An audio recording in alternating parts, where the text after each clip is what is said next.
we'll pay somebody that actually knows how to do it. Ladies and gentlemen, welcome to episode 2 of the Giga Geeks channel. Today we're going to be looking back on what made us the gamers that we are today. I have Liam with me today. How are you today, Liam? Howdy. I am doing fantastic. I'm very excited for this one. Me too. I've been actually playing an old Pokemon game here the last couple days, which is why I thought of this topic, because I whipped out my old DS at work. That's hilarious. A friend of mine convinced me to get back into Warframe, and I have lost myself once again down the rabbit hole that is Warframe. And there's actually quite a bit of MMOs coming out now, and I tried playing that New World Atrium, however you pronounce it. They had a beta on Xbox, and I jumped into that. And the first 10-15 minutes, yeah, great, cool. You're doing like this solo thing to get into the game, start fighting and everything. Once you get into the world with all the people, and I see all this bullshit plastered all over the screen, I'm like, uninstall. Yeah, I'm not. I can't do MMOs like that anymore. Same thing with Elder Scrolls Online. Like I went tried to go back to that, and I'm like, I don't know how I enjoyed this before. Yeah, my thing is in Warframe, there's this whole clan system, and if you're not in a clan, you're basically boned for a lot of the research options. Mm-hmm. So what ended up happening a few years ago is I just bought and made my own clan, and now anyone that I play the game with is in the clan too. So we all have the same. Dope. There's like I think there's like 10 people. No, there's like 6 people in it, but that's plenty for us to have all our research options and builds. Mm-hmm. Yeah, the MMOs they've been and it sucks because MMOs are really what appeals to me as a player. The grind, the going through the intricacies, all the in-depth chaos and complexity. Have you ever played Warframe? Yes, I have. Okay. I actually beta tested it. 10, 15, oh god, when was it? It's 11 years old. Yeah, I was gonna say 11 years, because I was deployed to the Philippines when it came out. And I downloaded it on my PC and I played it then. And I liked the combat. The combat was really nice. You did it all with the mouse, and it was super smooth. Yeah. And I was amazed. But after about like a year, I fell off of it. And then I tried playing it when it came to Xbox, maybe five years ago. I can't remember exactly when. And I played a little bit with my brother, but it's just not one of those games I really got into, Yeah, I have humiliating numbers on Warframe. I have numbers that I look at myself in the mirror and go, why did you do that? Mm-hmm. Xbox tracks your playtime and ranks it on a leaderboard with the other friends that you have. And I was flicking through my list, and I looked at I had my friend over, and we were looking at our records, and I saw I was not in first place on Warframe. I was like, oh, thank God I'm not in first place. Thank God I'm not in first place. And then he laughs. He starts laughing, and he looks down, and I'm second and third place on 2 alt accounts. So I wasn't in first, but I was double first place. And I was like, I definitely look at like the stats all the time, especially for like Starfield, because that's a topic we should talk about, is comfort food. Comfort food games. Well, that's a different story. But I have like 47, almost 50 hours or 50 days worth of game time almost in on Starfield. And I'm one out of like my friends list. The next person that's next to me is actually my uncle at 22 days. Man, I have 60 days per account in Warframe. Oh man. Yeah, no, it's. I mean, awful. That's in the grand scheme of things. It's not a lot of time anymore, especially. I don't think time has changed in value since The Big Bang. No, but in it, going back to talk about the games that like influenced us, Oh yeah. we probably put just as much hours into those games. However, they were by ourselves. They were solo games. Yeah. Nowadays, you're playing those games with your buddies. Like I'm thinking about the new Call of Duty coming out, and I'm excited to kind of play that, considering it will be on Game Pass and I don't have to pay for it. That makes sense. And I just think back when like Black Ops 2 came out, all my buddies were playing it. So we were all playing it and we put so much time into it that I can't imagine how many hours we actually put into it at the end of it. You know what I mean? Yeah. I loved Black Ops 2. That was actually the one that got me into Call of Duty. Like I played Modern Warfare and I played Modern Warfare 2, but I didn't have the friends at the time to play those. It wasn't until I got into like the Marine Corps and everybody was absolutely playing whatever was new at the time. I remember. I just wish we weren't currently living the plot line of Black Ops 2. Yeah, the way the world's going, it's not pretty, is it? You turn on the news and it's like, that guy's Menendez. It's like, uh-oh.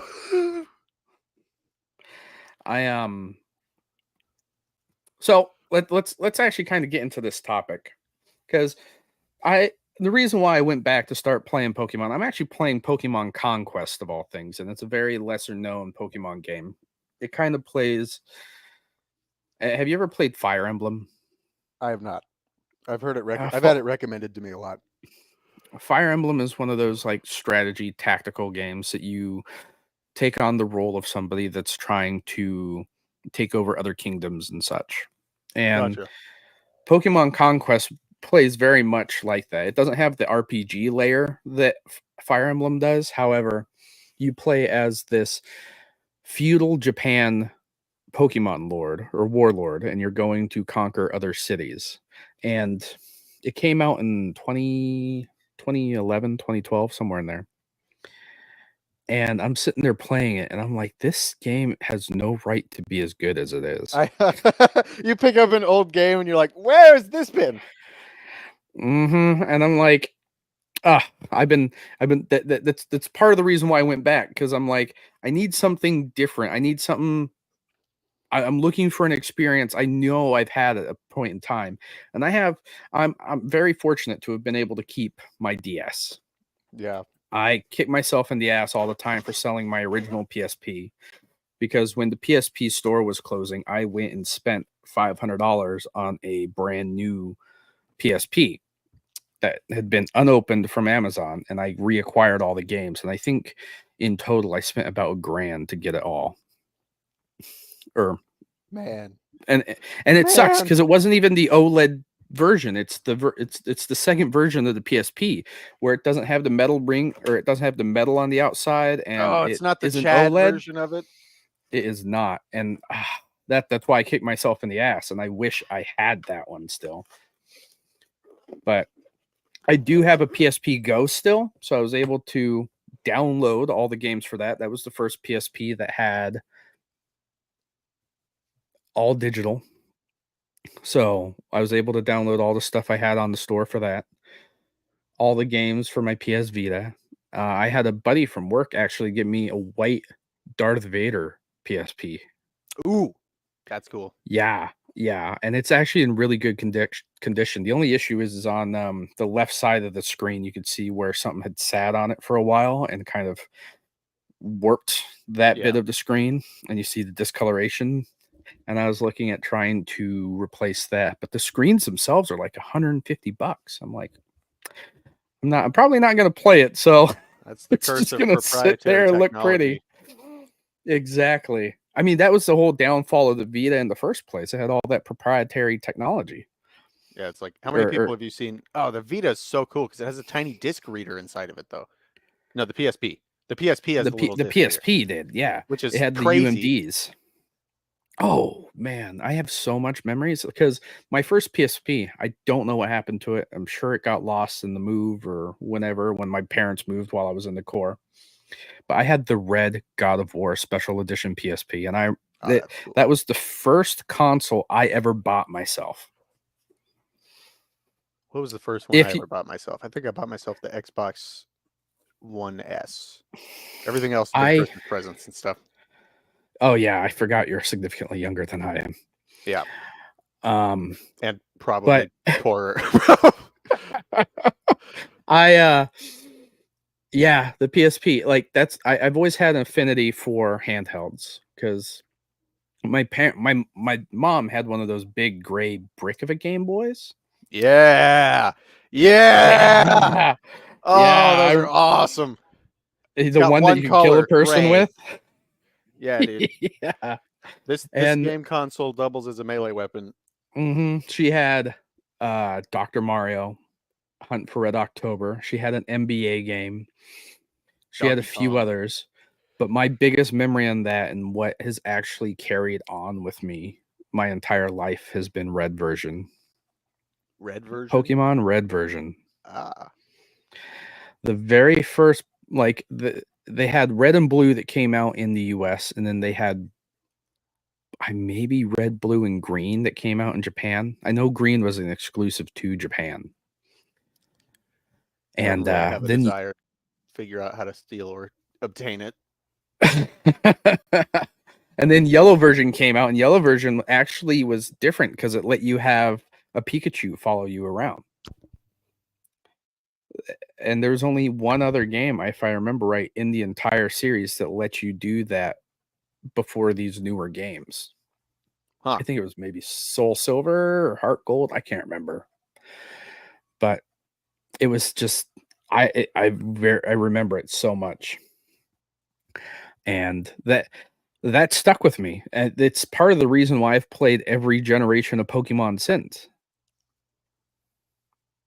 That's cool. And probably has started my collection addiction to things. I have to have it all. If I get something, I have to have all of it.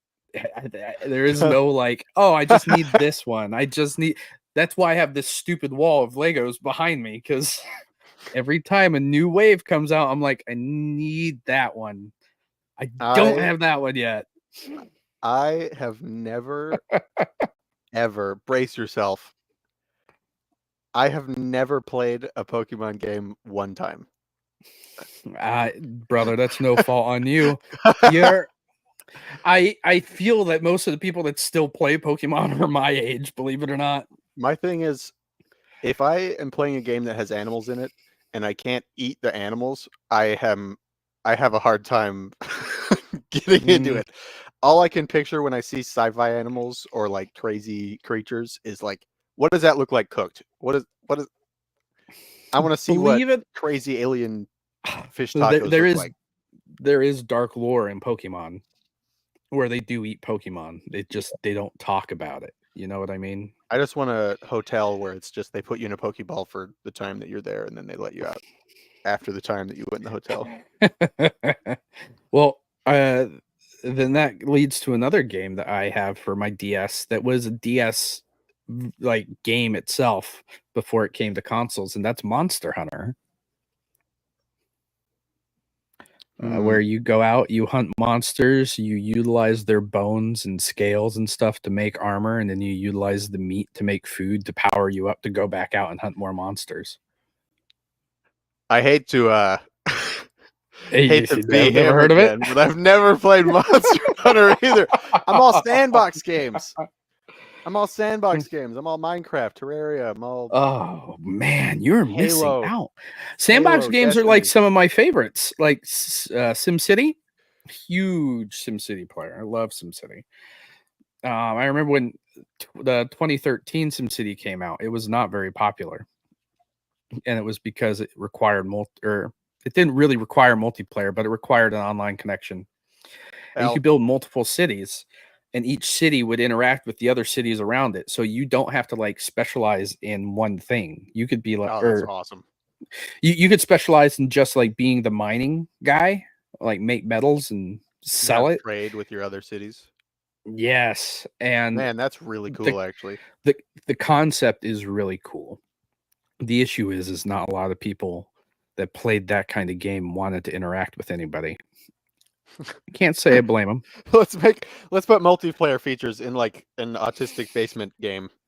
It's like, well, hey, yeah. I have fallen prey to that many times where it's like you have to be online to play this, and I'm like sucking my thumb, going, no.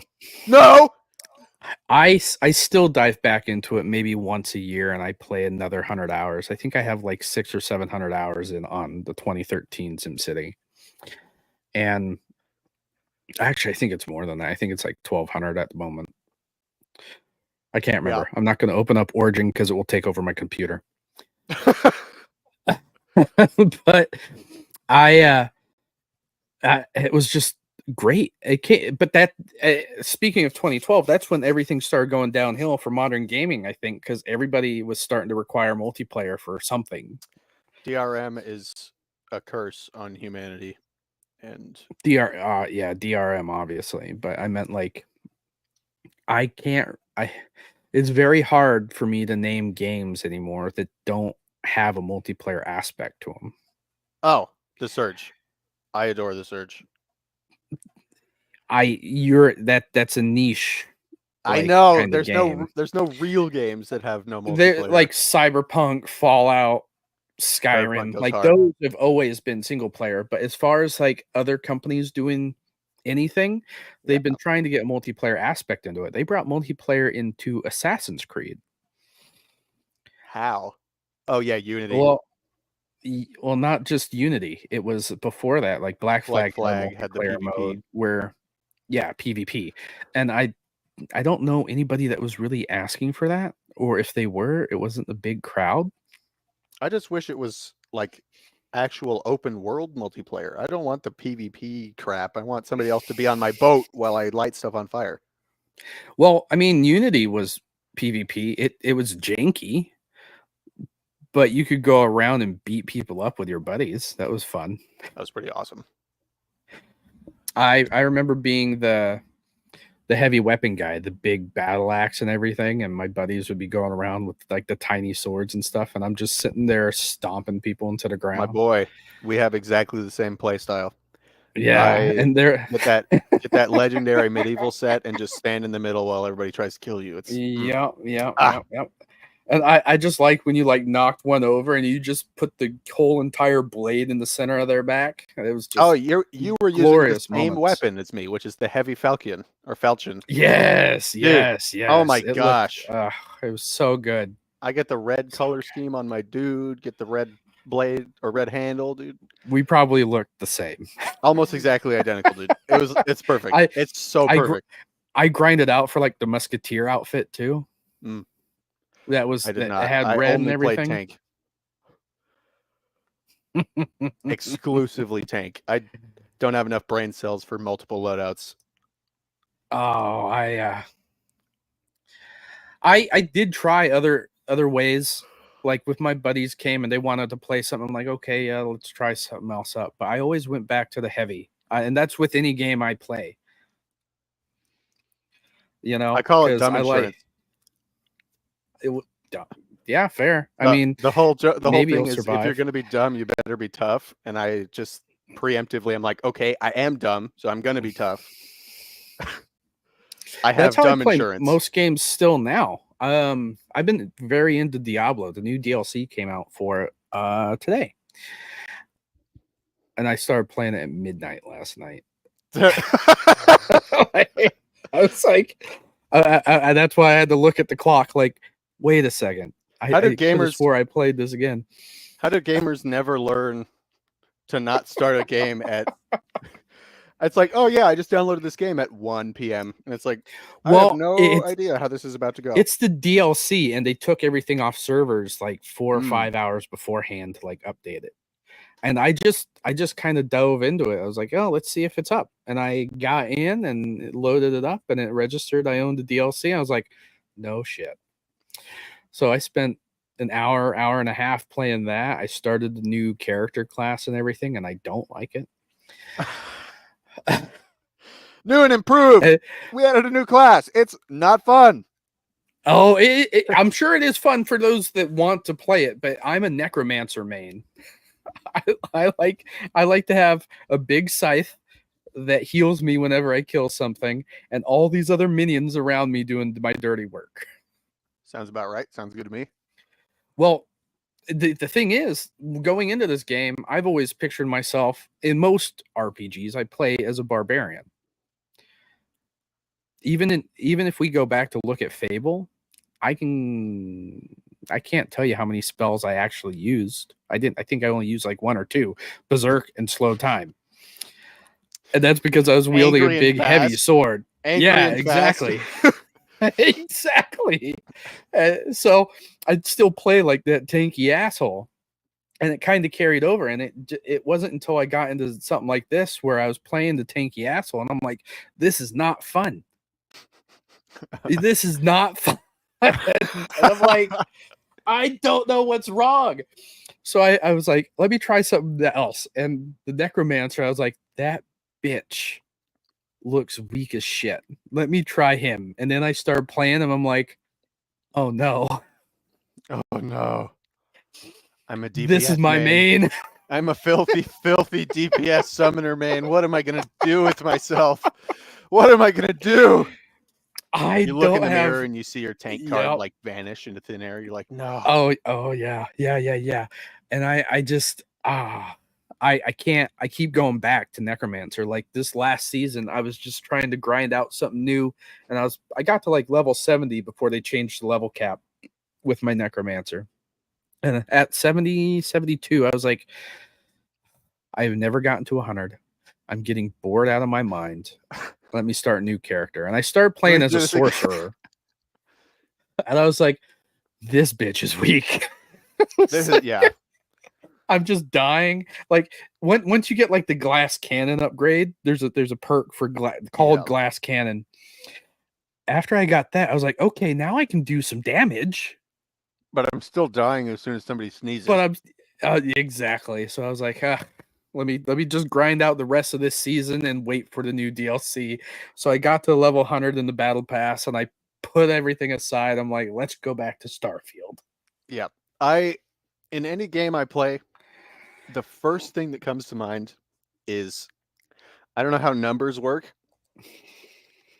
and I don't know how a budget works. So anything that uses ammunition or like a limited resource in combat, I am utterly disgusted by in video games. Most of the time, gunplay in a game, unless the ammo is super plentiful and I can just find it all over the place, I will not use a weapon that I can't find ammo for. And so I always end up playing a mage. I always end up playing somebody who has a regenerating pool because I don't have to think at all about what I'm doing. It's all about timing and pacing. The good thing about Diablo is they all kind of have that ability. Like you have your special abilities that require, like the Necromancer requires essence, and to get essence, you use a basic attack, and it kind of builds up your essence. Yeah, snowballing stuff like that. That's awesome. Yeah, and my minions also build up that essence when they attack something. So I'm just spamming attacks. And recently, within the last like season or two, they added a ring. And this ring allows you to activate your summoning ability, which is summoning your minions because they do die. It automatically summons your minions for you, so you don't have to press the Y button to do that. It summons and 2 other skills as well. Corpse tendrils, which go out, drag everybody into the center, and then corpse explosion. So it is exploding all these corpses that you're leaving around, hurting other people. Oh man. You have to have the skills in your like bracket. Like you have to like have it. You have to have them set up and used, unlocked and being able to use. Like it has to be in your bar. So it eliminates you being able to have other abilities. But I can walk into a room. But who needs other abilities enemy anymore when you're a meat tornado? Exactly. I'm sitting there with my reap ability, just like doing my basic attack. Corpse explosions are going off. Minions are being raised. People are being dragged into the center just so they can get stomped by a scythe. Like, I'm like, this ring is great. Like, this minimal is cheating. effort. This is totally massive destruction. My last my last brain cell was used. It freed up my one remaining brain cell to have fun. Well, it does the work that. Yeah. Like, I'll what's tell this you ring do? what, It pushes buttons. I've never been like into the Diablo type of games until recent, like Diablo 4 came out. Like I tried playing Path of Exile, couldn't get into it. Thought it was really, really like it was too in depth for me. Like there's a lot of customization, and I don't have the patience that some of these other people do to min max a build. Yeah.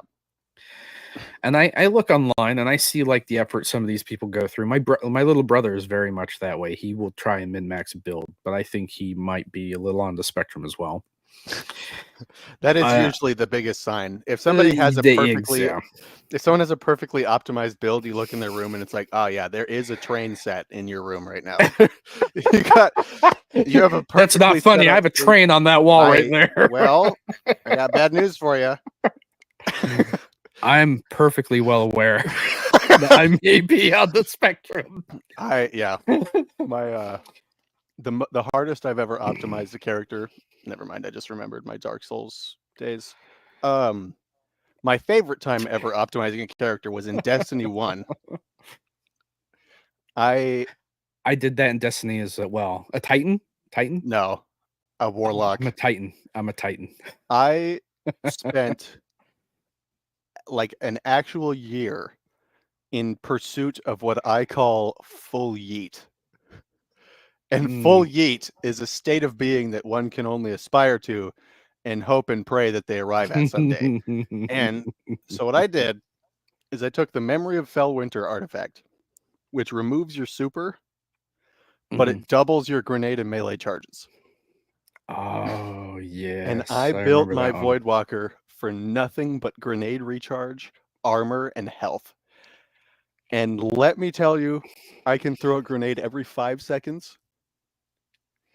And they are upgraded grenades that have an additional Axion Seeker and kill one extra enemy per throw. And every time anything gets a kill, it resets my cooldowns and heals me. And it is disgusting. That's dope. It is filthy. Like, I have people sometimes, like when I was playing it more often, I would have people text me like in the middle of the night and say, hey, can you get on Destiny and come heal me or come help me beat this boss? And I was like, man, I'm in bed. And he's like, you're the only person I know who can help me with this. And I was like, shit. And I'd get on and do it and then go back to bed. I remember when Destiny came out. I think it was September 16th, 2014. I remember that because like the week before we had a buddy. It was a 3-day weekend where there was beta access. And so I downloaded it on my Xbox and I played one character. Well, there were 2 other character slots, but I worked the weekend. I was military police, so I didn't get the luxury of having like the 3-day weekends everybody else did. And he was like, "Hey man, I really like the look of Destiny. Is there any chance I could play it?" I was like, "Yeah, man. I don't care. I'm going to be at work. Like, here's my room key. Like, go play." Oh no. He played the other 2 character slots. Okay, good. I was gonna be like, if this on the beta, deleted your main... he didn't. No, he didn't touch my. He didn't touch. He's actually one of my best friends, and he was actually in my wedding party. But I like that it's immediately at that intensity. If he deleted it, he wouldn't be my friend anymore. No, he wouldn't have been. The wedding was years after the fact, but this is like the one moment where I realized him and I were going to be really good friends. I came home after a 12-hour shift and he was still sitting in my chair, eyes bleeding, just he's like dude, I've had so much fun, like I'm so sorry I'm still here. I'm like, bro, just go to your room so I can go to bed. And so the next night I play a little bit before work and he comes up, he's like, hey, can I he's doing the little kid like rock back and forth on his heels thing. He's like, can I play Destiny? This is the last night it's up. Can I play again? I was like, yeah, under one condition. He's like, yeah, what is it? I was like, I need you at some point in the middle of the night to bring me coffee. He's like, I can do that. Yeah, I can do that. Tell me what gate you're gonna be on. I was like, I'm gonna be at the gate going onto the flight line. Like, just bring me coffee. And at the time, I had this big Bubba keg that was this big, and he filled that bitch. That's and brought awesome. it to me on his motorcycle. Hell in the middle of the night. This man is committed to destiny, dude. Yeah, he's like, you don't care if I go back, do you? I was like, nah, brother. Go have fun. I'll see you in the morning. Okay, so now let's get to the release. Like I have two other stories with this. And it's gonna make some people cry, mainly Chaos Ken in the chat. That's my uncle. It's not Chaos. It's I don't know how to pronounce it. Stupid. You can probably pronounce it. I always it's called sounding it out. It's called. I was a Marine, remember? My trick, hey, if you eat enough crayons, you'll unlock it. My trick is that I don't have enough. My kid keeps taking them all. I don't have enough. So the night of the release comes up, and my buddy's like, "Hey, can I go with you guys to the release?" He's like, "I just want to be part of this." I'm like, "Yeah, let's go." So we drive to GameStop. We're standing in line. There's a Little Caesars. He goes over, buys his pizza. We're just sitting in their line, chowing down. I remember that Little Caesars had this pretzel pizza with like nacho cheese and pepperoni on top. Oh, it was so good. That sounds awesome. Oh, so good. Like I had dude, I got so fat. It was crazy. But so we get home and everything with the game and everything. The release went well. We're home. I'm downloading it. He's up there watching. And I'm like, bro, I just want to play my game in peace. So for like the next week, he kept coming up to play with us. And or to watch. And I'm like, that's cool.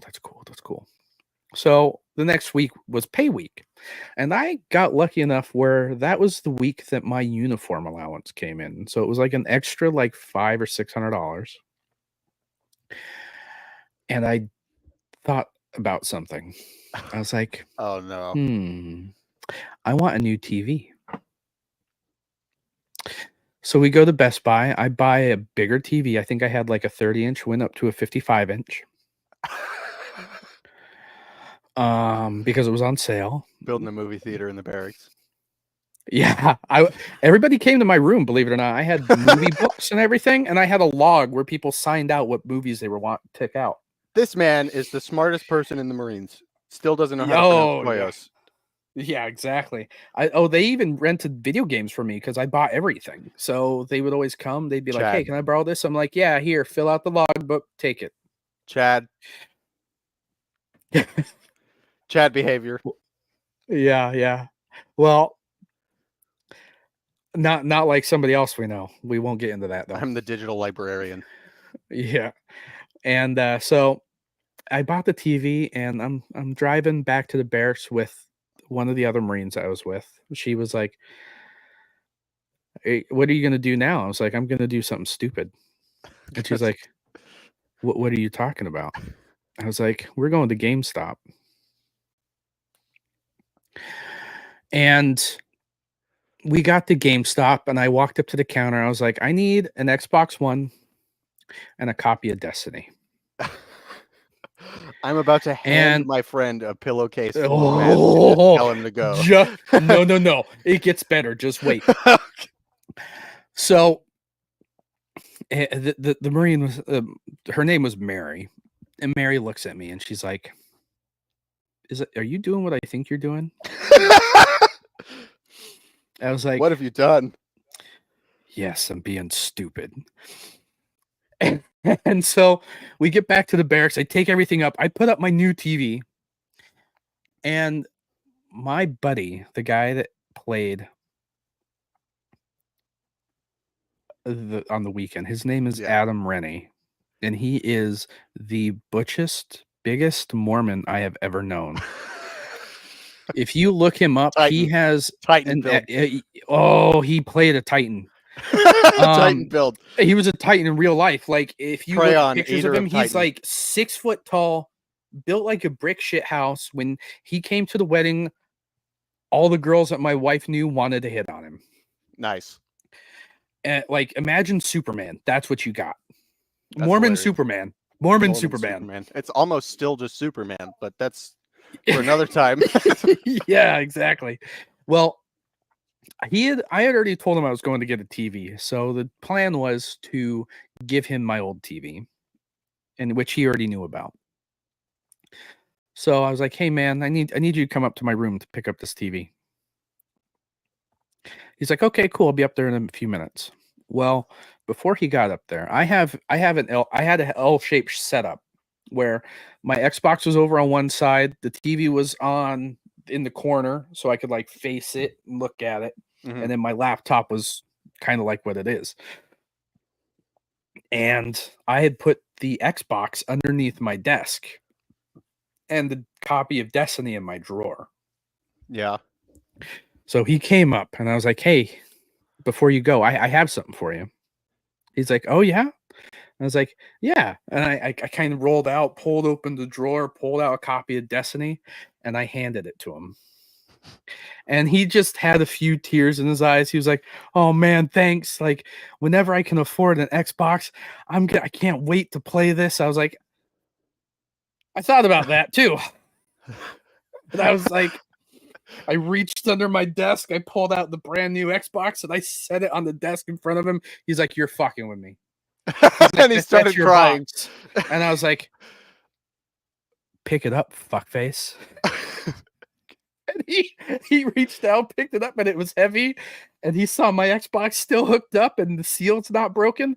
He did start crying. That's awesome, man. That's awesome. Saw this big ass motherfucker burst into tears. And he's like, "I need to give you a hug." I'm like, "All right, cool." And I gave him a hug. And he hugged me so long. I was like, I was tapping him on the back, like, "This is starting to get gay." And he's like, "Awesome, dude. I'm gonna run downstairs, set this up right now. What do I need to do?" I was like, "You need to get an Xbox Live account. Download the update. I'll meet you online." That's hilarious, dude. And since then, him and I have been best friends since. He is currently living down in like the Georgia area, or I think he may have moved. I have to contact him actually. Hell yeah. But he went to law school. I think he's a lawyer now. And the only game he ever really played was Destiny. And that was his like love. And I know he played Destiny 2, and I know he fell off of it because we both were in like the same clan. And I still have all the DLC like an idiot. Dude, if I go down the Destiny 2 rabbit hole, let's keep talking about your friend. I don't talk about Destiny. But he went into like law school. He became a lawyer, and I haven't really talked too much since. And to be honest with you, him and I were gonna start a podcast like this before. That's awesome. But it was just one of my like proudest moments was to be the friend that could give him that opportunity to come into gaming. I have a similar story that's really funny. Basically I have a triangular friendship. I have my boy, his name starts with a K, and then I have my other boy, his name starts with an E. And okay. I'm sure that if they were here, they would say their names, but you know. I get it. I'm going to send this to Adam when I'm done and call him out. We've been friends for almost 15 years with K and about 10 years with E. Cade and Evan. I'm not doing that fucking abbreviation thing. I don't care about them enough to do that. I do not give enough of a shit. There's a chance they're not even listening to this anyways. I don't even care. Their serial killer stalkers could be watching this. Cade and Evan. They know. But Cade has the Xbox Home thing that lets you have share the games with people. And my wife, the superhero greatest woman I've ever met in my life, bought me an Xbox X. And I was like, that's amazing. And now I have this The One Xbox, X or the Series X? the Series X, the big ass Okay. turbine, Okay. crazy ass Their monster. convention for naming has always been silly. It's ridiculous. But now I have an Xbox Series S. Yeah, Xbox One S, not a Series S. The one with the golf ball dots in it. The white one? Yeah. So I have that just sitting around. And my friend Evan moves back to where we live from Arizona. And he doesn't have any games. And we're like, all right, as soon as this idiot gets up here, we are hooking him up with the games. And so I gave him my old Xbox. And my buddy Cade gave him his Xbox Home. So he, for free, with no idea what was going to happen, he shows up, sits down, we walk into his house and hand him thousands of dollars in games and Xbox in one go. And he was like, what? And And you're then like, we get on, proceeded please, to, let's play. and then we proceeded to mash his face into the carpet in RTS games. We've always played Supreme Commander 2. That's our bro game. And is that on Xbox? yeah, it's awesome. Oh, and I've never played it. We got him to get on it, and none of my friends want to play that game against me solo. So he and Cade were on one team, and I was on the other team. And Evan's all excited, and he's going, "Oh, this is cool. I don't remember how to build anything." And Cade is panicking, and he goes, "Build anything. Build. It doesn't matter. Build anything. It doesn't matter."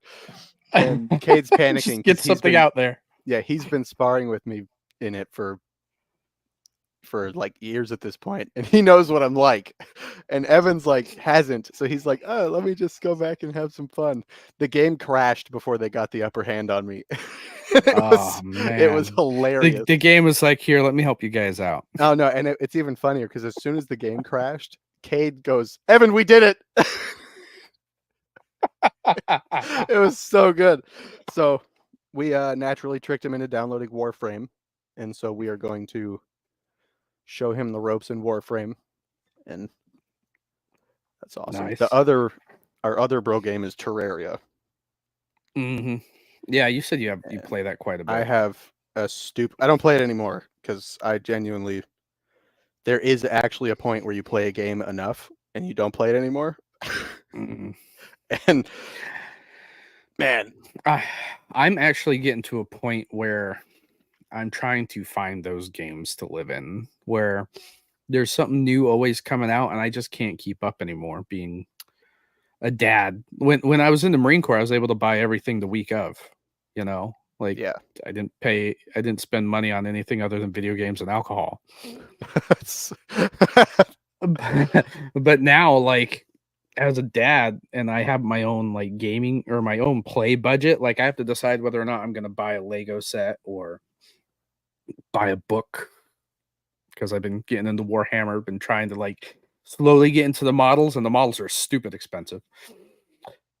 Or buy a brand new game. And if I'm going to buy a game, my autism kicks in, and I can't just buy like the standard edition. I have to buy the ultimate edition with everything included. Terraria costs $20. There is no better edition. Get on it.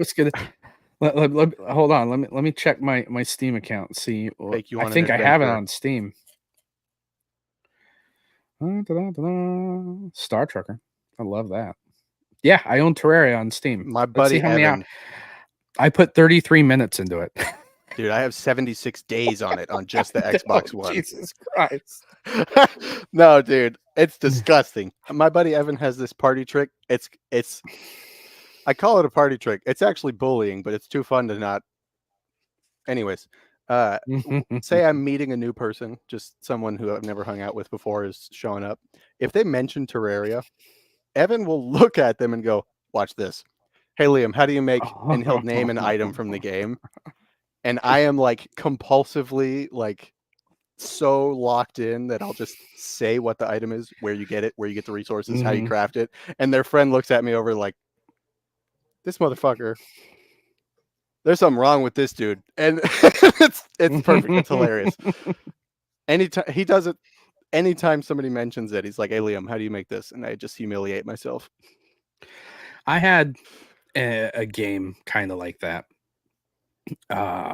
When my little girl was born, I handled night shift for both my kids because I function better at night than my wife does, which is understandable. I'm a night owl. She's a morning person. We both work well together. Works same So way with me and mine. when my little girl was born, I would handle the bottle feeds and putting her down and making sure she slept at night. And I was lucky enough to be working in the yard, kind of like what I am now, where I could sleep most of the day when I was at work. And what I would do is I would hold my little girl and I'd play Elite Dangerous, which is a spaceship sim. Yeah. And I was Closing heat vents. closing heat vents, smuggling shit into stations. Like trading is my go-to. Like I am the most lucrative motherfucker out there. I had my iPad open next to me and my I had a Surface Pro on at the time. Trade routes. You're figuring on out trade routes. smuggling Yeah, routes. Hell yeah. I was going through. I was like, what's gonna make me the most money? And I'd make billions in a matter of a few hours. This dude is actually Han Solo in Elite Dangerous. That's legendary. That's what I was doing. And when that was around the same time that they released the fleet carrier update. So I had enough money where I funded my own fleet carrier where I kept all my ships. And richest man. How do you make your money? And you're like, don't worry about it, buddy. We don't got to talk exactly. about that. and the thing is, like, I had each faction had its own ship. Like the Federation had the Federal Corvette, which was a big battleship looking motherfucker. I named it the Bismarck because why wouldn't that's hilarious. The Alliance had another ship, Iowa, but I don't want to start a fist fight. They had like a Clipper or something like that. It was sleek. I named it the Gatun, which was the Galactic Transportation Union Amspace, because of kind of where I work. And it was set up as a passenger transportation vessel. So when I got bored of transporting you'd ferry people cargo, I would ferry the rich and the elite. So each mission would give me, like, each person would pay me millions of credits to get me from point A to point B. And all my ships were rigged up to where... You talking real players, or are you talking the fake players? Oh, gotcha. Like the big fish. Yeah, the big fish. Raid bosses who are like, hey, I need you to get me here, and not let anybody know. And it needs to be essentially. And I would transport them, and I was just still raking in money. And I built all my reputation with all the factions just by selling them shit. And that was months of work, like 3 or 4 months. I would stand up, play Elite Dangerous on because this was at the time where console was still a big thing for it. And I'm sitting there, my little girl's in the carrier. I'm rocking back and forth because she's, I just gotta keep her asleep. I'm just sitting there playing. And Jordan, my wife, would come home. She'd be like, have you been there all day? I was like, yes, ma'am. My feet hurt. The baby is sleeping. Exactly. Shh. They're there. They're there. That was my autistic moment. Is I was highly involved with it because I also went into the engineering side. Like I had the big Type 9, which is a huge, perfectly optimized criminal. It could turn on a dime. Like, oh my gosh, I love when that happens. And you could see this huge space cow can turn in a rip way a U-turn and mow you down. And because I played an open with real people, so real people would pull me out of like hyperspace and then go to attack me. We're gonna ambush this big cash cow, and you're like, I'm not locked in here with you. You're locked in here with me. Come find me. You just pulled the shark out of the ocean, but the shark can fly. Mm-hmm. I'd come out and then I'd be right back into hyperspace, and then they'd have to try and catch back up to me before I hit the space station.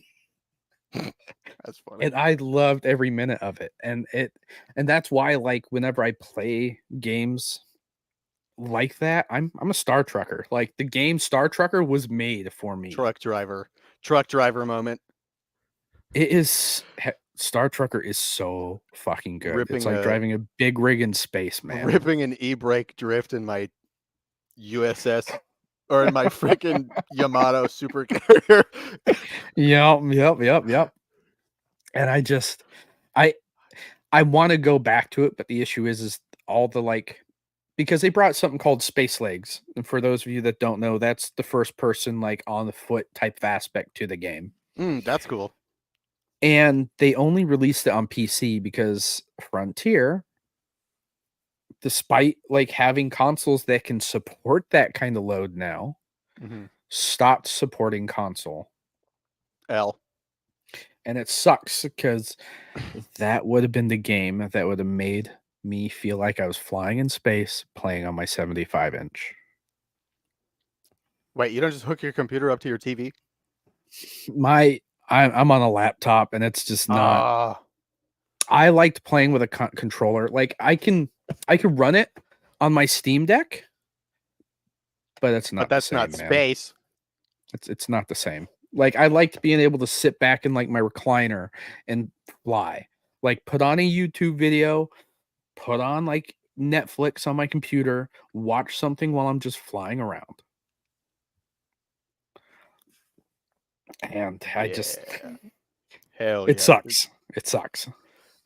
My computer is I'm currently on my wife's laptop because my computer is in the living room right next to my Xbox because they're both hooked up to my TV. So anytime I'm playing on my computer, I'm just like the same size screen. It's awesome. I would love to build a PC to be able to use on my computer or on my TV. But the issue being is that the rumor right now is that Xbox's next platform is going to be open. So you can install Steam and shit onto it. It's not going to matter.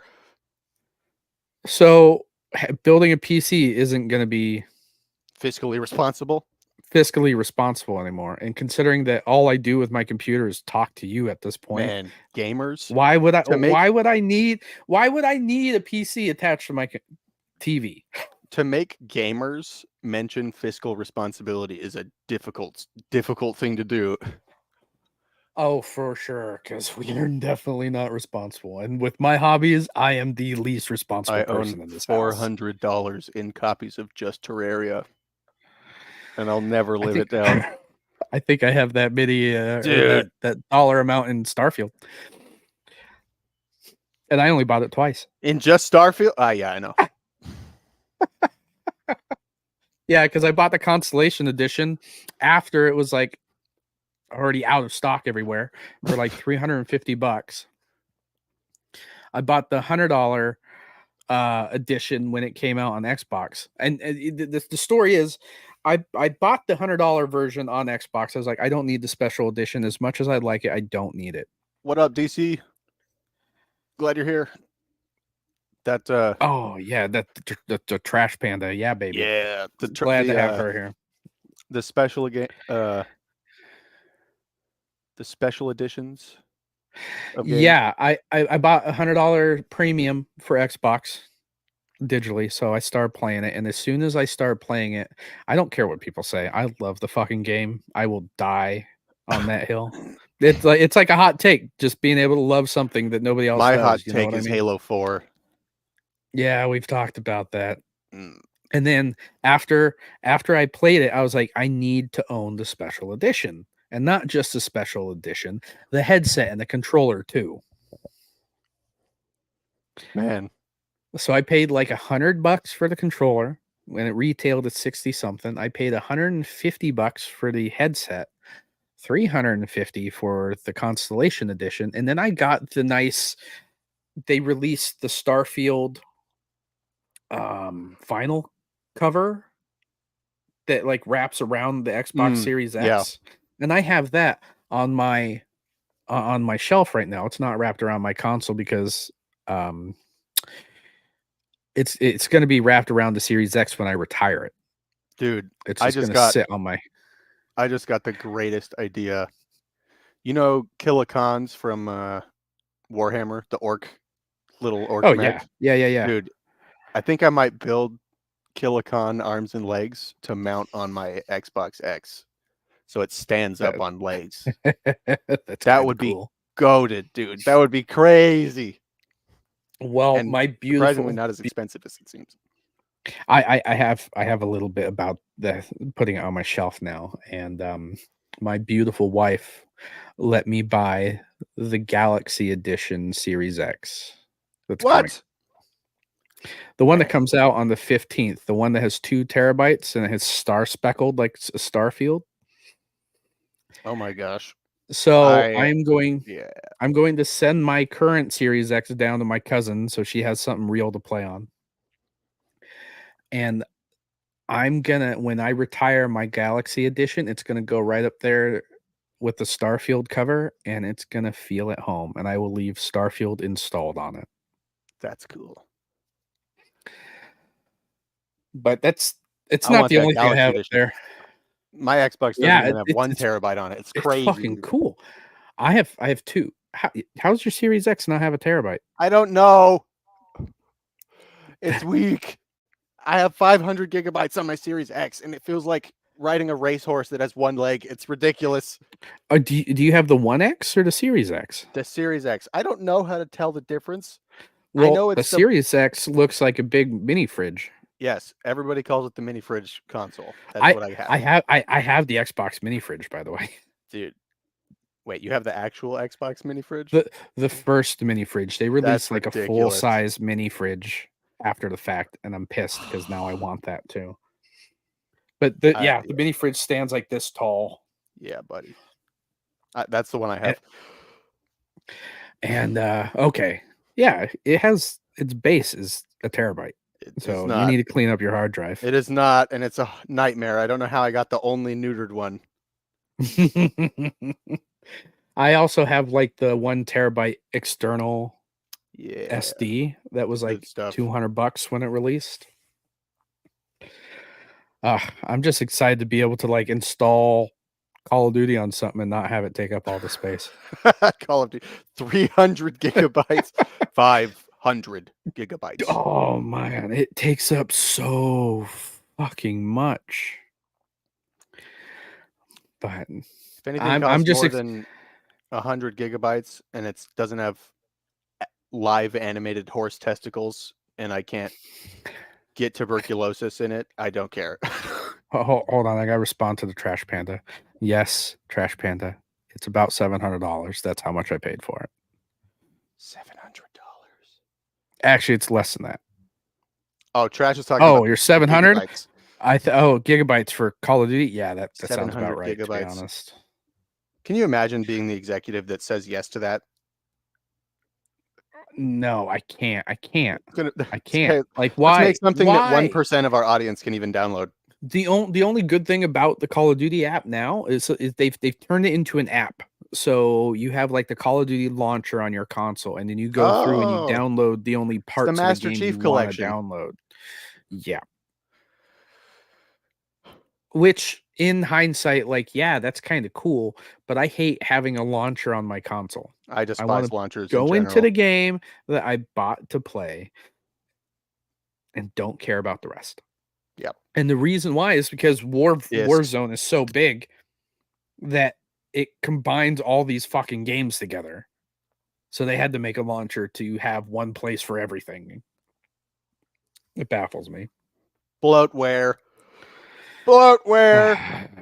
Thank God I play on console. Because that shit would be running in the background on my PC and I'd never know it. Yeah. If the next gen Xbox is an open system like that and it has like background operation, I will not buy it because I just can't do it. It's not going to be background. It's going to be very similar to like the Steam Deck where it runs on Linux. And if you know anything about Linux, it doesn't run anything in the background other than the program you're running. That's awesome. And I mean, it's going to be Microsoft, so it's not going to be exactly functional. It's not going to be exactly Linux. It's going to be functional, but it's going to be Steam is currently working on supporting a version of Proton, which is a Linux build for like the Steam Deck on Microsoft's AMD chips. I think they're called. I can't remember what they're called, but they're working on being able to work on the chips that Xbox kind of has proprietary service of. So that's why the rumor is that the next Xbox, they're planning on trying to beat Sony to the punch and provide a place that people can play damn near everything. Please. Oh my gosh. I Which is despise why Sony. I don't I play everything. So And I have I an don't have any extensive issues. list. I have an extensive list of very solid reasons why. I can probably imagine what they are. I don't like a lot of Sony's decisions, but I've always admitted that they do have really good single player games. Yeah, that is simultaneously the biggest selling point and the biggest reason I hate Sony. Mm-hmm. And it's their company would not exist without their exclusives. And we're in a day and age where exclusives don't mean anything anymore. They don't. Because people are unwilling to. Yep. The ones that are willing to pay for it have the money to pay for it. And the ones that want to don't find the need because they'd rather go to something like Game Pass where you get 700 plus games. Don't get me started on Game Pass. I hate $20 that too, a month. But I like Game Pass just because I get discounts on games that are on Game Pass that I planned on buying anyways. Yeah. I have Game Pass. It's the bane of our existence. It really is. I hate it. Microsoft pulls in $2 billion a month on just Game Pass. Mm-hmm. Not accounting for any sales, not accounting for anything at all. Just the Game Pass membership, Microsoft pulls in $2 billion a month. Just think about what's going to happen when Call of Duty releases here in a week. It's ridiculous. All the Xbox gamers that play Call of Duty, if they're not paying for Game Pass, unless like that's the only thing they play, you still have to play for services like online services. So you'd still need the base core to play anything if you're going to play anything. But if you're going to be a Call of Duty player and you just don't want to keep paying for it, yeah, $20 a month. I think it is for now for Ultimate to play Call of Duty. That's a damn steal. Yeah. I just did the math, and believe me, if you start doing math when it comes to gaming, you'll get very angry very fast. I have done the math. Yeah, dude. If you took the fees of Game Pass and just focused down on one game and played the hell out of one game, the time that you would spend playing that one game, by the time you really totally finished it and we're done with it, you could just afford another game. Here is my math. Unless it's the premium versions, which do you no. You want to hear my math for video games and how I can justify whether a game is worth it to me or not? Yeah. I play it out this way, and I've heard it from another source, and I can't remember exactly where, but you should expect at least an hour of gameplay per dollar you spend. I didn't think about that at all. So I got like 6,000% of my money back on Terraria. That's what I'm saying. If you spend $60 on a game that you play for 5 hours, is that game worth it? You can argue that the gameplay was, but was it worth the $60 you paid for it? Whereas the opposite can also be true. I put 900 hours in on Starfield. And if we're only taking into consideration of the one premium edition I played on Xbox, which is the most that I play, let's do the math.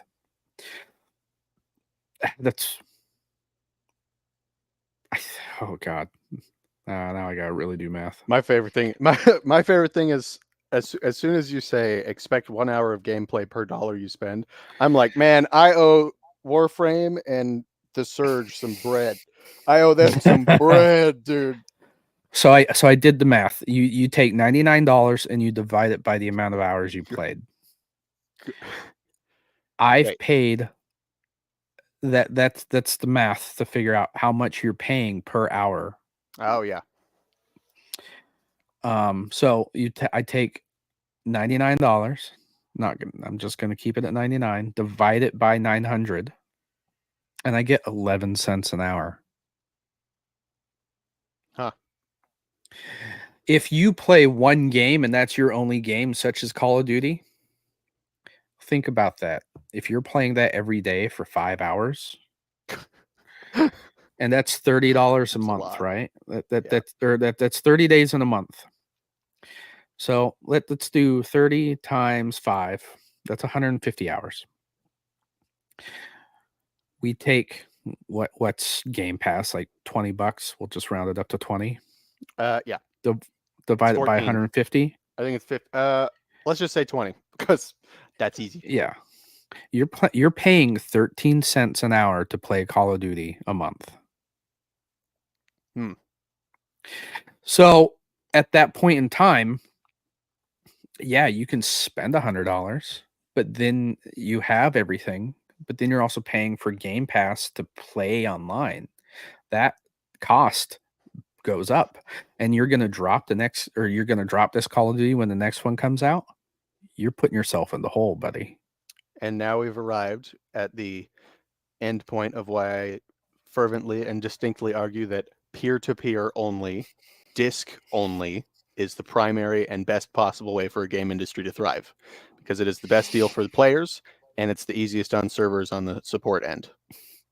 You have to also think about this from a business aspect. I don't know how we got into this by going into this after I said, let's talk about our past in video games. But well, because my past in video games is beating my buddy's ass on the couch in Halo for hours and hours and hours. Yeah. So's mine. Offline.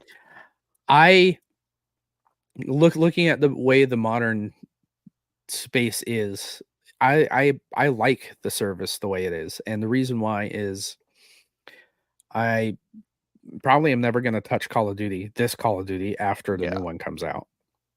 That makes sense. I guess and it's not.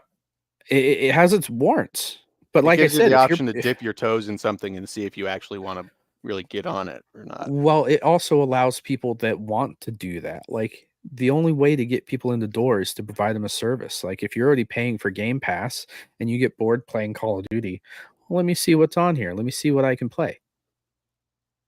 That makes sense. And now they're playing something completely different.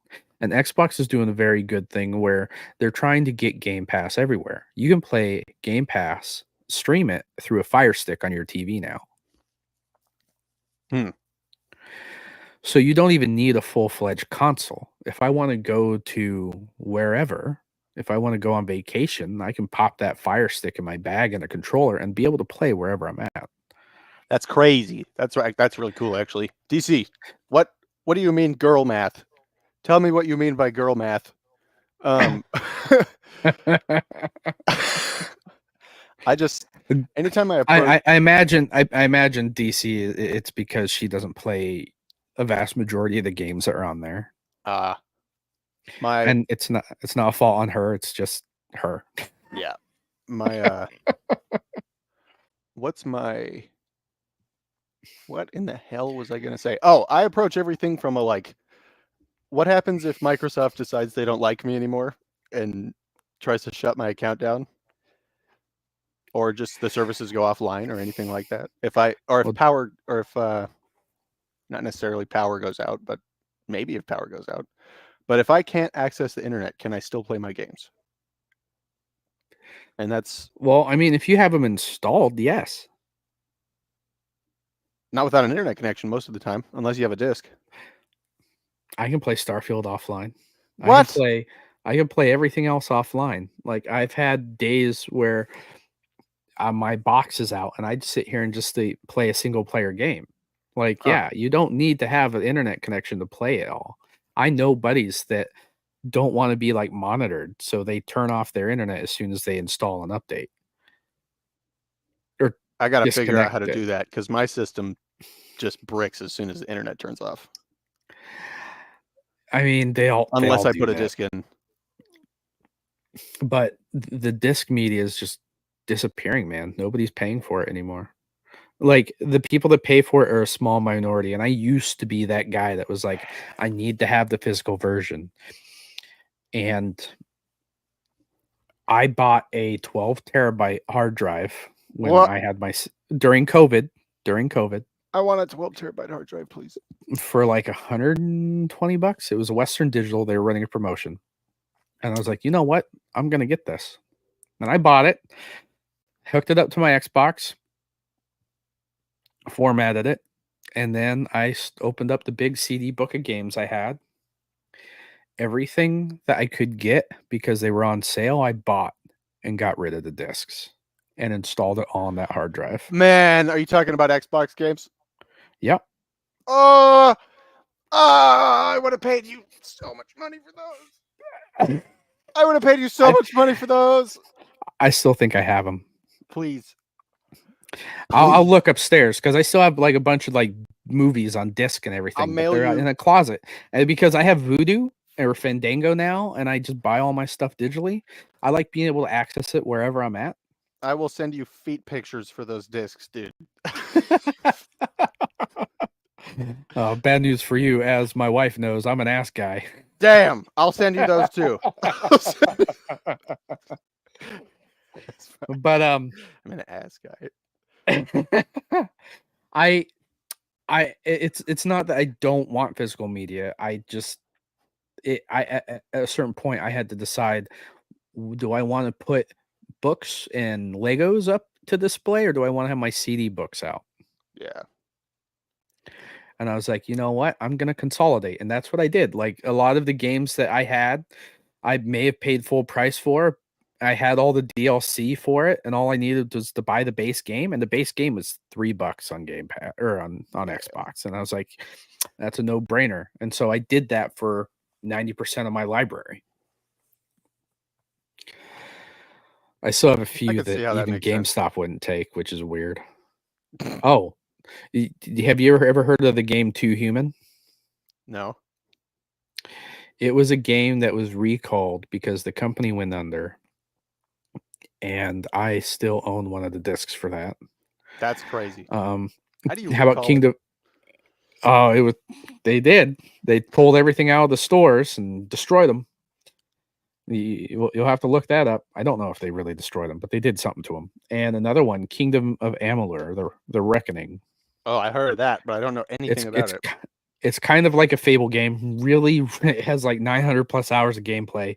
They just remastered it and added DLC to it. But originally, it was funded by a rich baseball player, and the company, they couldn't sell enough copies to make up for it, so they had to close down the studio and recall all of those as well. Well, I own a disc of that still.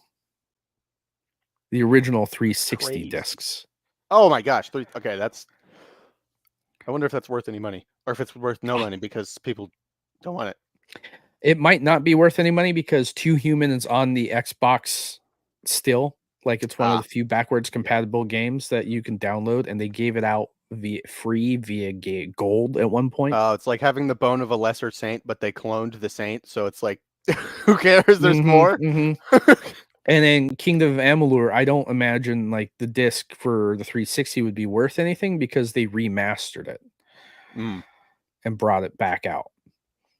And that was like one of my favorite games of all time. They might be working on remastering Halo Combat Evolved to Unreal 5. I heard they're not just remastering, but they're like rebooting it. They're going to start from the ground up. Well, with the first one, it's just rumor right now, but yeah, they renamed the studio as well. Halo Studios, I think it's called. I was laughing with my buddy. I think it's Halo Industries, but I was laughing with my buddy that we're gonna get Halo. We're gonna get Halo Combat Evolved remastered before we get. No, we're gonna get Halo Combat Evolved remastered before we get Halo 3 remastered, and I'm shitting my pants over it. I just want Halo 3 remastered. I was actually just talking to my uncle about like because one of my other buddies, their name is Lex, they went through and played Reach. Mm.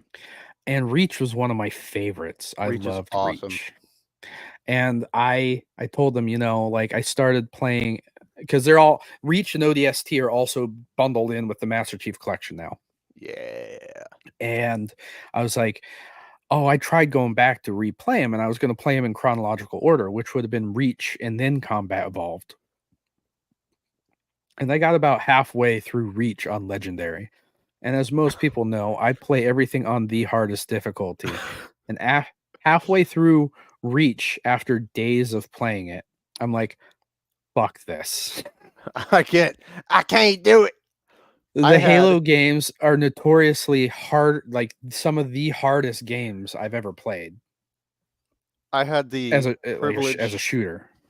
I had the privilege among privileges of showing my wife the first time she ever played Halo. And oh yeah, I got to play through Halo with my wife.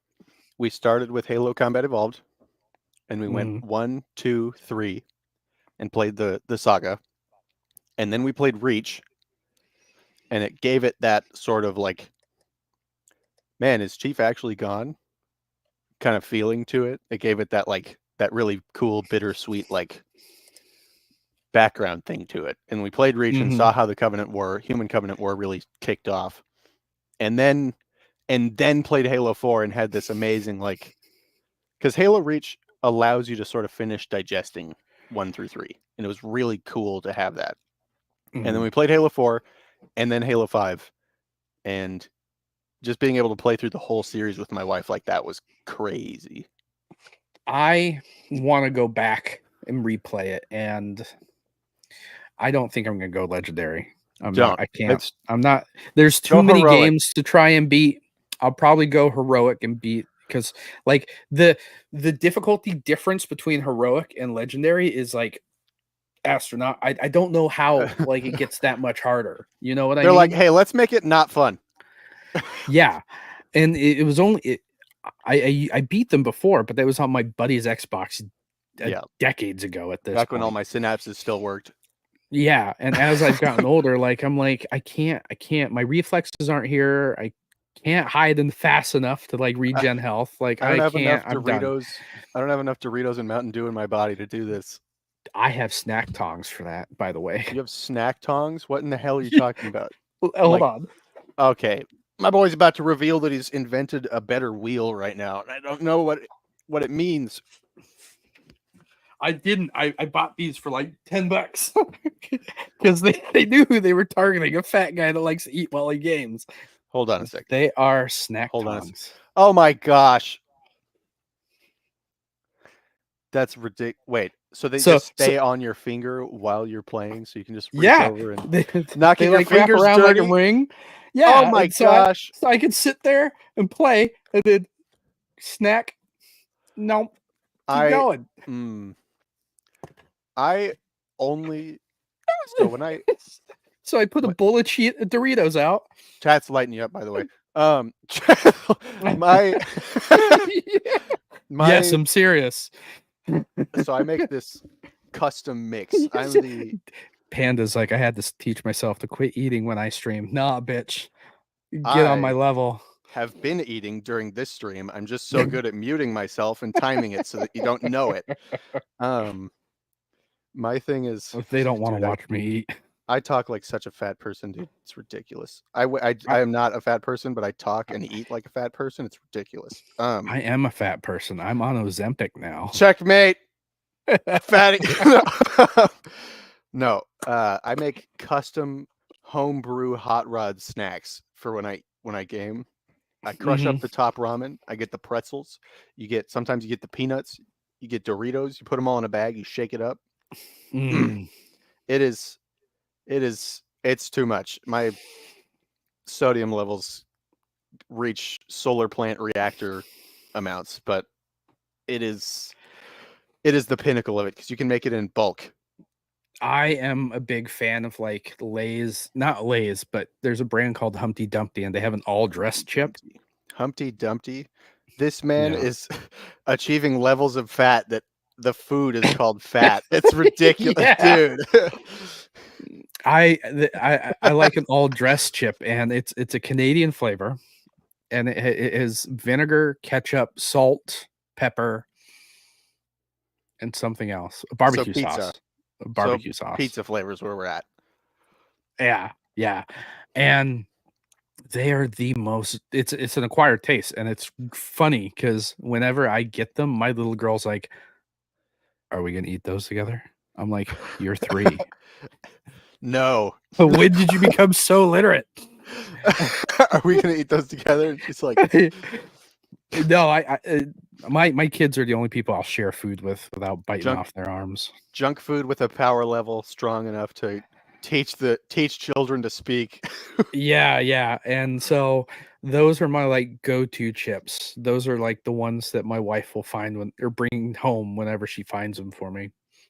And after I became diabetic like 3 years ago, my snack choices have like slowly diminished Ah, because I can't just eat half a bag of popcorn. No, that bitch is going down. I need the entire bag.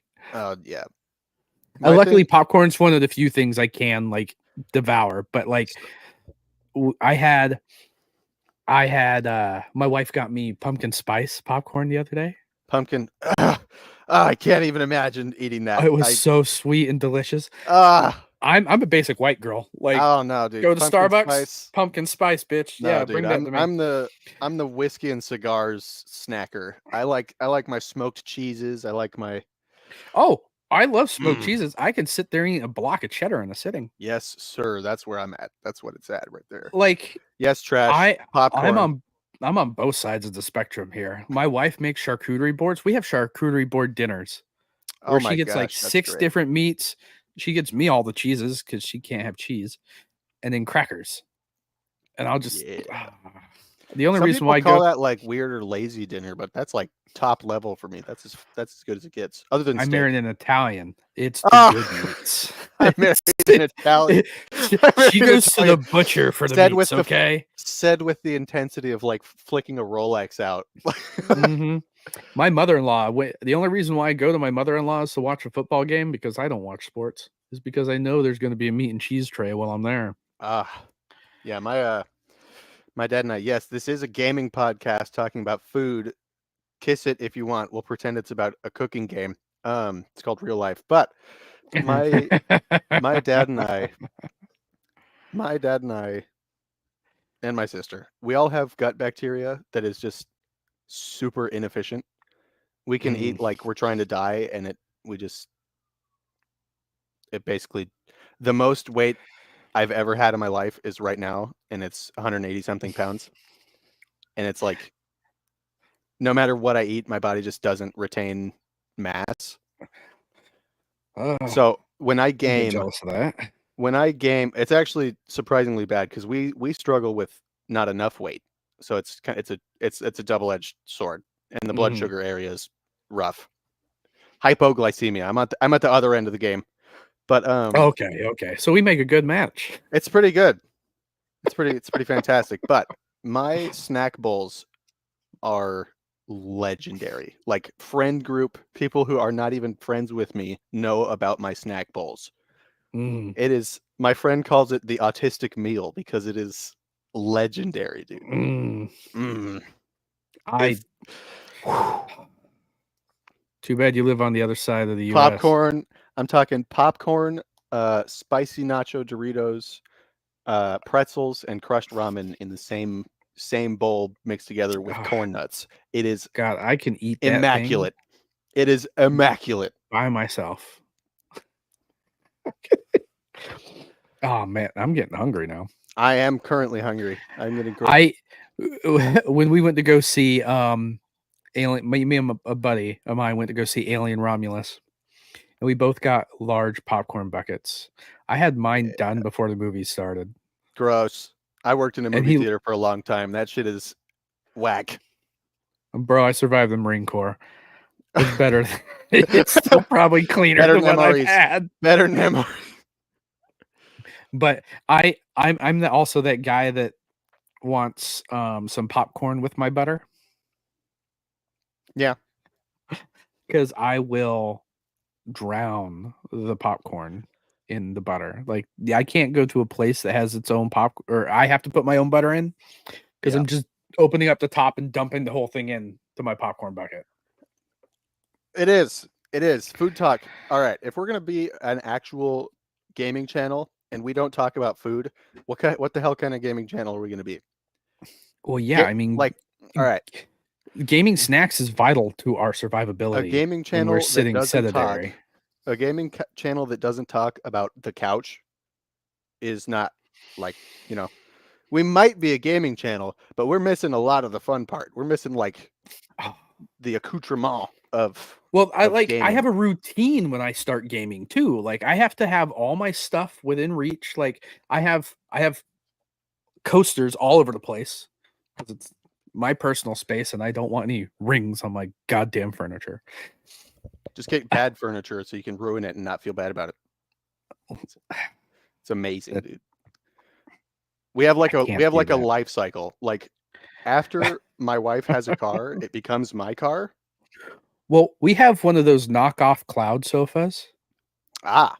That you sink into, and it was upstairs in the living room. Like, it was our main sofa for a while. And then when my wife was finally like, I'm tired of this. I can't sit into this for long periods because I can't get up after I'm done. I'm like, well, I know where that's going. It's going in.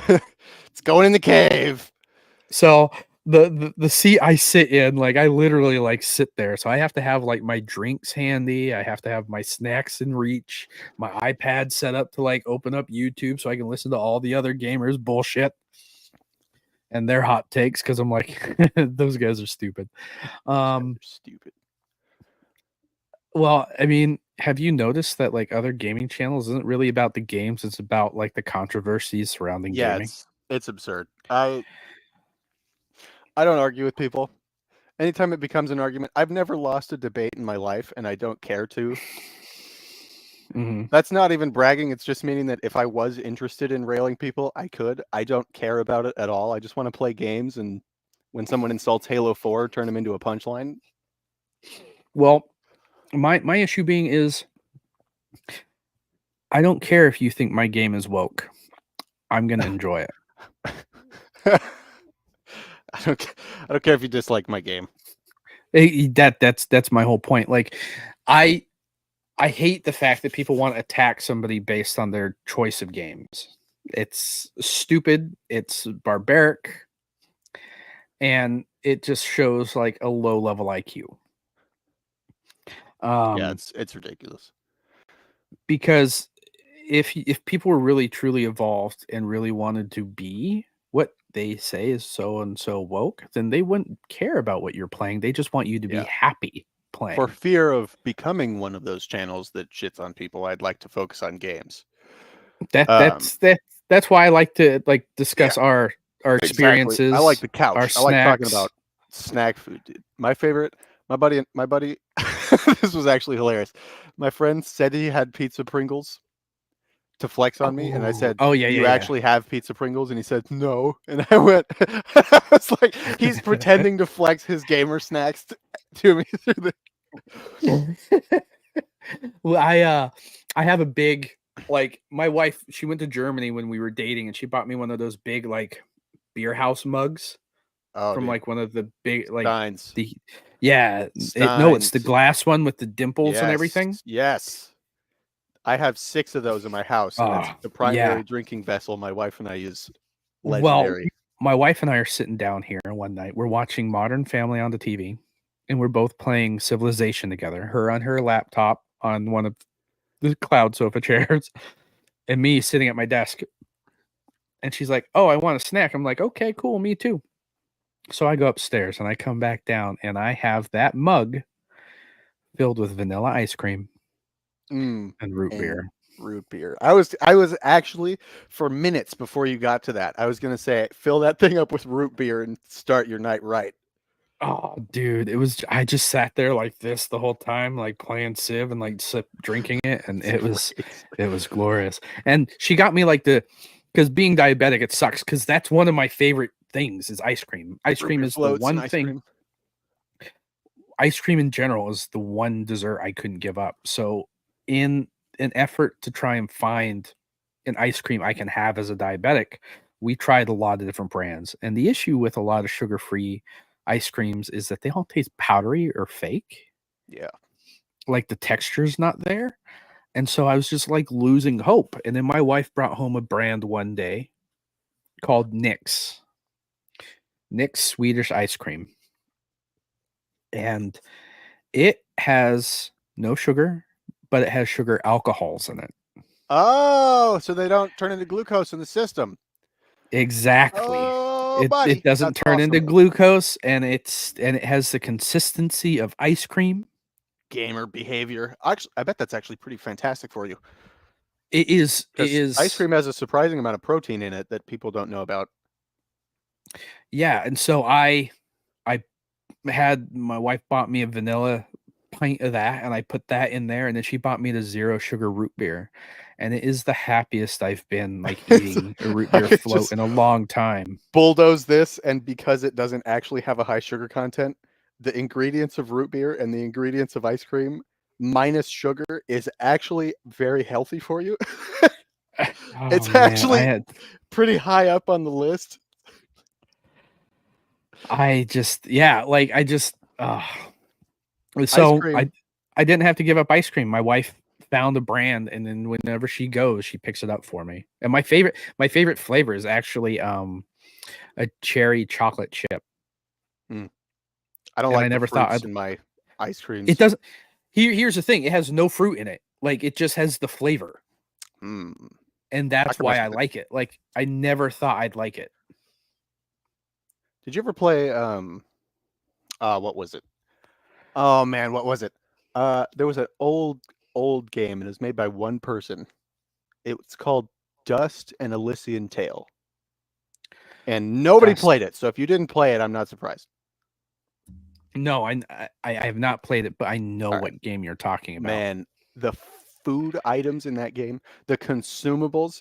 This person made a video game so that they could put mouth-watering consumable food items in it. It was the most like that. One of the average healing items was like a perfectly seared steak wrapped in a lettuce leaf, and I'm like, what? I want that. Which is crazy because I'm looking at it on Steam right now. It's $14.99. It's an Xbox Studio game. I wonder if it's on Game Pass. And you would think that it would have like a picture of food in the description. You would think, but as soon as you start buying food items from the NPCs, you're like, damn, I don't eat that good in real life. What are you talking about? Let's pause for a second. Liam, you are talking, but it sounds like you're talking super fast and you're cutting out a little bit. Man. All right. Let me pace myself, turn on my radio voice.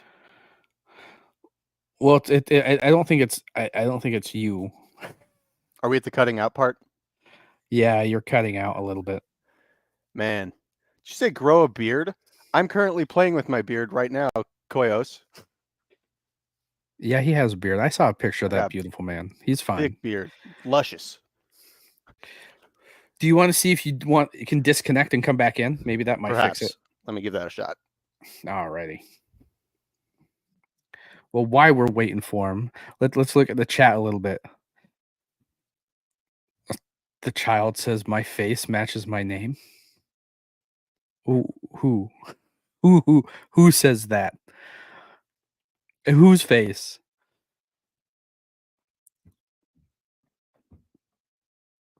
Oh, your daughter. Oh, she says my face matches my name. Yeah.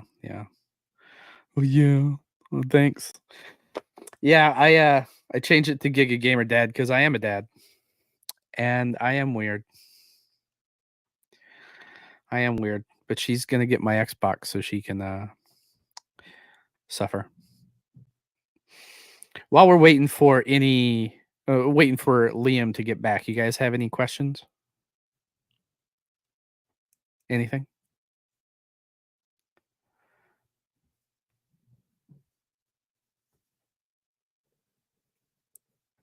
Oh yeah, Trash Panda. I know we're cousins. I saw that. My uncle's adopting people and not telling anybody, like a weirdo.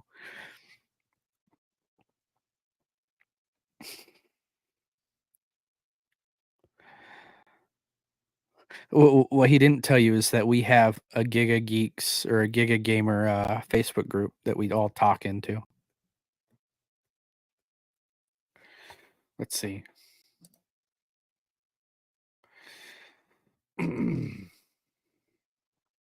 I wonder. Let's see if I can. I wonder if. Let's see. All righty. Liam is back. And you're back. I figured it out. The computer did itself, yeah, the computer needs to cool down. Oh, because you're still doing it.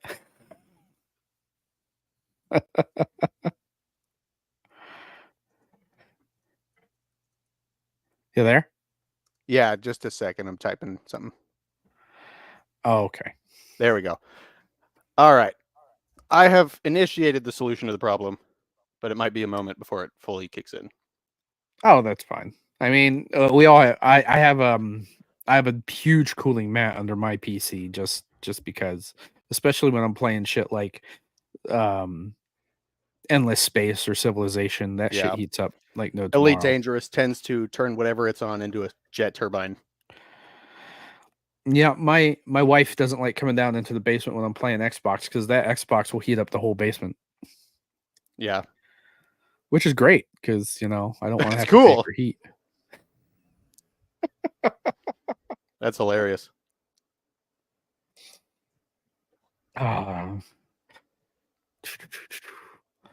Okay, so a little bit of news. I saw that Red Dead Redemption, the first one, is coming to PC here soon. Hell yes. So I'm very happy about that because, I mean, Red Dead 2 is already on PC, but I really want to play the first one again. And the first one, I don't believe is backwards compatible with the Xbox. And if it is, I don't know if I'm going to have time to go back to play it. So with it being on Steam, hopefully it plays really well on the Steam Deck. That sounds awesome, actually. How's my audio? Did it clear up a little bit? All I got from you was that sounds awesome. Man. Yeah,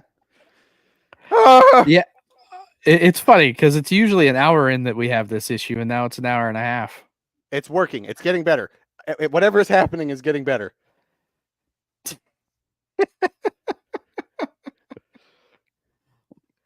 We can cut it off here, Liam, and we can talk again next week. Begrudgingly. Yeah. Panda's like, next week it will be 2 hours. Begrudgingly, I have to relent. We'll figure it out. And we'll get better. This is still a learning process for the both of us. All right, so Liam, I'm just gonna cancel us out here. Don't forget, ladies and gentlemen, if you like us, please hit that like button on YouTube and subscribe. All the subscriptions would be greatly appreciated, whether you're on Spotify, which is where I put this out now, on Discord, you can find me, YouTube, Twitter. Our channels on YouTube are the Giga Geeks channel. It has its own channel where I post the audio later on, and then this is also on my channel as well. You can DM me, the GigaGamerDad, wherever I'm at, if you want to come onto the show at some point. I like to plan and set up dates. I look forward to seeing you guys. Thanks again for tuning in. And enjoy whatever you're playing, ladies and gents. Have a good night.